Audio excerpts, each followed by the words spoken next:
આજરોજ કરમસદ આણંદ મહાનગરપાલિકામાં ભારતીય જનતા પાર્ટીના 43 જેટલા સભ્યો ચૂંટાયા પછી જે પ્રમુખ, ઉપપ્રમુખ અને કારોબારી ચેરમેન એટલે મહાનગરમાં હવે મેયર, ડેપ્યુટી મેયર અને સ્ટેન્ડિંગ કમિટીના ચેરમેન તરીકે જેમણે અનેક વર્ષો સુધી ભારતીય જનતા પાર્ટીના સંગઠનનું કામ કર્યું છે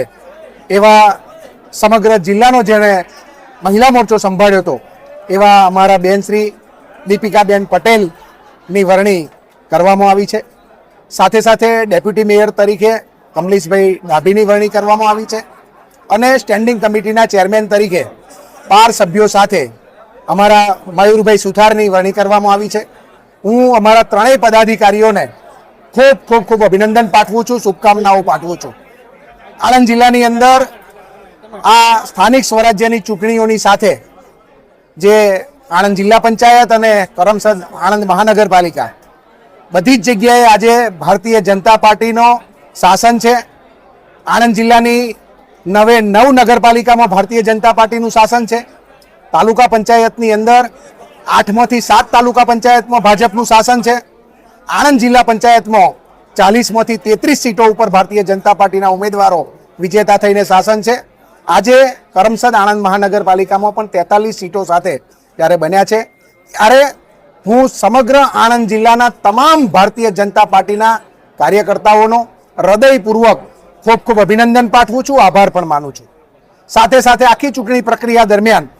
અમારા આદરણીય પ્રધાનમંત્રી નરેન્દ્રભાઈ મોદી સાહેબ અને અમિતભાઈ શાહ સાહેબના કામો, એમનું માર્ગદર્શન, અમારા રાષ્ટ્રીય અધ્યક્ષ શ્રી નીતિન નબીનજીનું માર્ગદર્શન, ગુજરાતમાં અમારા ગુજરાત પ્રદેશ ભારતીય જનતા પાર્ટીના અધ્યક્ષ શ્રી જગદીશભાઈ વિશ્વકર્મા સાહેબ, અમારા મહામંત્રી શ્રી રત્નાકરજી અને ગુજરાતના મુખ્યમંત્રી શ્રી ભૂપેન્દ્રભાઈ પટેલ સાહેબ, નાયબ મુખ્યમંત્રી શ્રી હર્ષભાઈ સંઘવી સાહેબ, અમારા સંગઠનના ઝોનના મહામંત્રી હિતેન્દ્રસિંહજી ચૌહાણ, અમને જેમને સતત માર્ગદર્શન આખી ચૂંટણી દરમિયાન આપ્યું છે એવા અમારા પ્રભારી બેન શ્રી વર્ષાબેન દોશી, સાથે સાથે અમારા સાંસદ શ્રી મિતેશભાઈ પટેલ, આણંદ જિલ્લાના બંને મંત્રીશ્રીઓ